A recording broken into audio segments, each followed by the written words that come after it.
Orang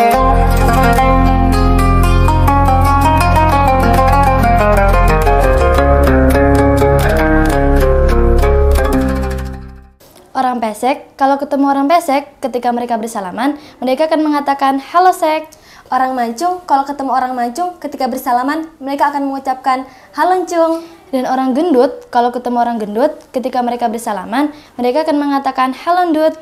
Terus Kak, kalau orang pesek ketemu orang mancung ketemu orang gendut, mereka nggak bisa bersalaman.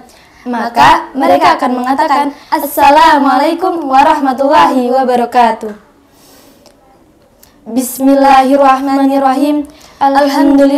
Alhamdulillahirabbil alamin wa bihi nasta'inu ala umuri dunya waddin wassalatu wassalamu ala asrofil anbiya'i wal mursalin wa ala alihi washabihi ajmain, amma ba'du.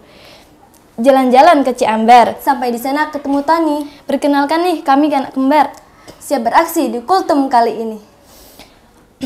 Pertama-tama dan yang paling utama, marilah kita panjatkan puja dan puji syukur kita kehadirat Allah Subhanahu wa taala yang mana telah memberikan kita nikmat serta karunia-Nya. Yang mana Allah telah menurunkan Al-Qur'an sebagai segala petunjuk dan kasih sayang serta pemberi gambar gembira kepada seluruh orang muslim. Salawat serta salam tak lupa kita curahkan kepada putra Abdullah, buah hati Aminah, yakni Habibana Muhammad sallallahu alaihi wasallam yang telah memberikan gambar gembira kepada seluruh umat yang bertakwa dan yang telah memberikan kabar duka bagi orang yang durhaka. Hadirin hadirat rahimakumullah. Di antara peristiwa teragung dan peristiwa teristimewa yang berlangsung selama bulan Ramadan adalah peristiwa diturunkannya Al-Qur'an kepada Nabi Muhammad SAW sebagai wahyu utama. Peristiwa ini bahkan tegas diungkapkan oleh Al-Quran melalui rangkaian ayat-ayat Al-Quran yang dapat kita temukan dalam ayat 183, 184, 185, 186, dan 187. Surat Al-Baqarah surat kedua dalam urutan mushaf Al-Quran, maka kita temukan dalam 185, A'udzu billahi minasyaitonir rajim. Bismillahirrahmanirrahim. Syahrul Ramadan alladzi unzila fihil Qur'anul hudal linnasi wa bayyinatin minal huda wal furqan. Di bulan Ramadan ini kita diwajibkan untuk menjalankan ibadah puasa dan saat itulah Al-Qur'an diturunkan. Al-Qur'an diturunkan bukan hanya sekedar menjadi kitab bacaan, bukan hanya sekedar untuk kita tilawahi kemudian kita lantunkan ke dalam keseharian. Tujuan utama Al-Qur'an adalah huda linnas, sebagai petunjuk berkehidupan bagi seluruh manusia tanpa terkecuali. Al-Quran adalah rahmat serta kasih sayang Allah Subhanahu wa taala yang amat berharga yang Allah Subhanahu wa taala pernah berikan kepada seluruh umat manusia. Bahkan Al-Quran lebih berharga daripada diberikan umur 1000 tahun. Al-Quran lebih berharga daripada diberikan harta dunia dan isinya. Dan Al-Quran lebih berharga daripada diberikan fisik yang rupawan ataupun cantik dan menawan. Dan Al-Quran adalah hadiah atau anugerah yang teristimewa dari Allah Subhanahu wa taala. Peringatan nuzulul Quran bukan hanya sebuah acara seremonial, bukan hanya sekedar peristiwa bersejarah, akan tetapi peristiwa tersebut harus menjadi renungan buat kita tentang hubungan kita dengan Al-Quran. Apakah kita merasa bahwa Al-Quran itu adalah keberatan sehingga kita sulit untuk mempelajarinya? Apakah kita merasa Al-Quran itu adalah beban yang memberati hidup kita?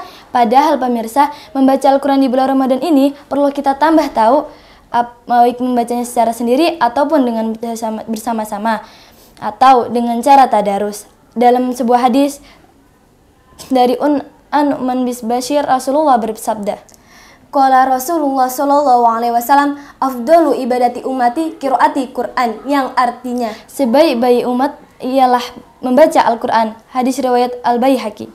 Nah pemirsa, selain membaca, kita juga perlu loh untuk membumikan dan memasyarakatkan Al-Quran melalui majelis-majelis yang mengajarkan dan mengkajinya.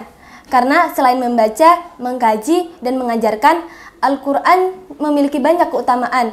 Di dalam sebuah hadis dijelaskan, An Utsman bin Affan radhiyallahu anhu qala Rasulullah sallallahu alaihi wasallam, khairukum man ta'allama Qur'anu 'alamahu, yang artinya dari Utsman bin Affan radhiyallahu an berkata, Rasulullah SAW bersabda, sebaik-baiknya kalian adalah yang mempelajari Al-Quran dan mengajarkannya. Hadis riwayat Al-Bukhari.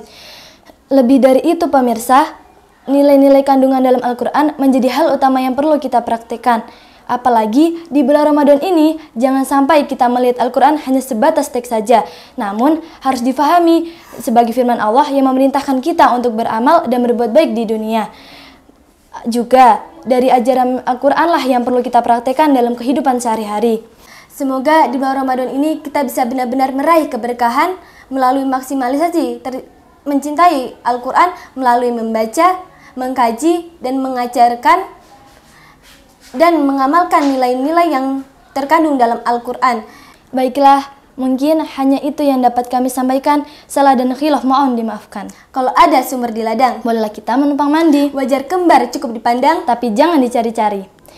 Wa akhiran, undur maqala wala tangdur maqala. Wassalamualaikum warahmatullahi wabarakatuh.